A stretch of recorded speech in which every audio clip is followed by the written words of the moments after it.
Christian's ex finally speaks out, fearful face. Princess Leonor's rise revealed. A royal romance blooms. Then, silence. Someone speaks. Not an ally. The ex. Suddenly her words change everything. They had remained private, respectful, until now.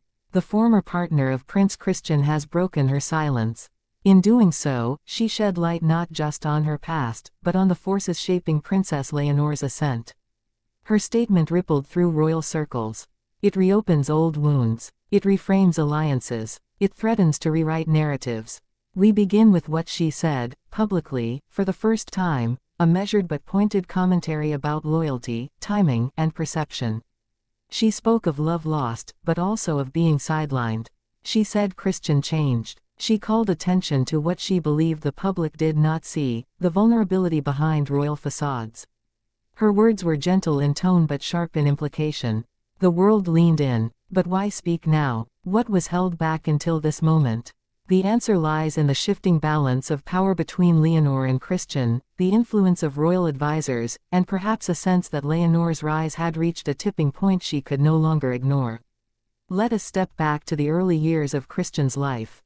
He was known for his academic promise, his quiet demeanor, his philanthropic interests. In youth forums, in environmental projects, in European youth diplomacy, these were his spheres long before Leonor entered the picture. During that time, Christian had friendships, confidants, and yes, romantic relationships, connections built outside royal spotlight, unburdened by protocol. One of those was his ex-partner, someone who once walked next to him, shared conversations, dreams, confidences.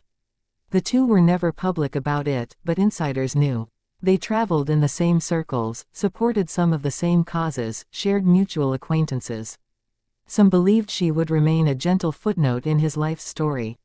But in her new statement, she contested that role. She described a moment when Christian began shifting, not abruptly, but gradually. Priorities changed. Communication waned. Meetings once common grew sparse. She never sensed a betrayal, but she felt a transition.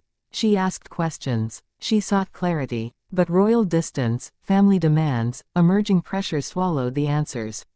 In her statement, she praised his goodness, but lamented his silence. She said she watched as he grew into the life that would one day bring him to Leonor. She claimed she never objected to destiny, she only asked to be heard. Her words, because they come now, leave room for interpretation.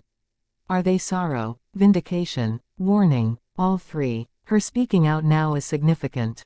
Some say it is timed as Leonor's influence strengthens, as Christian's public profile accelerates, and as the world increasingly regards Leonor not just as a princess but as a movement. Her voice may tip the emotional balance. At the same time, Christian and Leonor's team responded swiftly, diplomatically. A statement of respect, acknowledging personal history but emphasizing private nature, claiming that the past is past, and the present demands unity. Yet the damage is done. The illumination of hidden dynamics invites scrutiny and speculation. In private, Leonor is said to have been stunned. She asked Christian, "Is this what you meant when you said we'd carry each other's pasts?" He reportedly reassured her that he had never wished to hurt anyone. He had hoped time would heal, silence would soothe.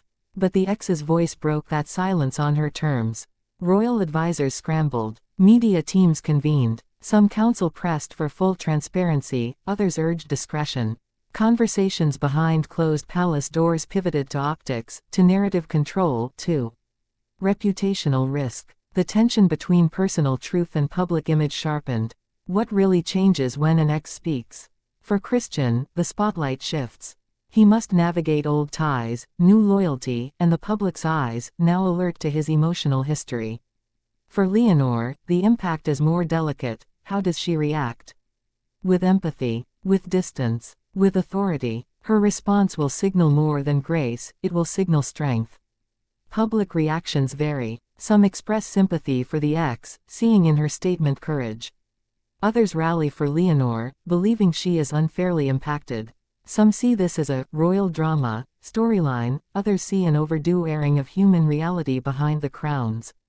Pundits debate whether this will harm or humanize the monarchy.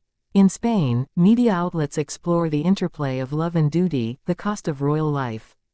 In Denmark, commentators compare this to past royal disclosures and probe how this may affect Christian standing. Across Europe, tabloids and serious press alike swirl with commentary. What of alliances? Some in royal houses watch carefully. In royal marriages, past relationships are not new, but rarely aired. This instance may reset norms. Will future suitors expect more openness? Will courts plan for vulnerabilities? Meanwhile, the ex's words linger. She did not claim slander or accusation. She claimed memory. She claimed loss. She claimed that she mattered once, and that her voice deserved to be heard. In the months ahead, the emotional terrain will be tested. Will Leonor and Christian visit together the places tied to his past? Will she offer public empathy? Or will she erect distance? Will the public see this as a scandal, or as a raw human moment that underscores the weight of their roles? Already, rumors circulate: a private meeting between Leonor and his ex. A handwritten letter from Christian to her. A decision to include her in some future charitable work as a reconciliation. None confirmed, but speculation has power. Regardless of what unfolds, this moment, her voice breaking into royal narrative, is a pivotal chapter in their story. The wedding, their ascendance, the monarchy's future, all will now be seen through a lens tinted with personal history. For Princess Leonor to rise, she must rise not only above protocol, but above human complexities. She must show leadership in heart and in public narrative. She must hold kindness while guarding her boundaries. The world watches whether she can do both. Christian, too, must carry the weight of the past as he forges the future. He must show humility, clarity, loyalty, not just to Leonor, but to all who have mattered on his journey. In doing so, he may build trust, or lose it. The ex's words do not define their future, but they alter its course. The story has become more authentic, more complicated, more real. For some, that is the moment monarchy becomes human again. And so the chapter opens. The ex has spoken. Leonor rises in the midst of its echoes. The world holds its breath, waiting to see what comes next.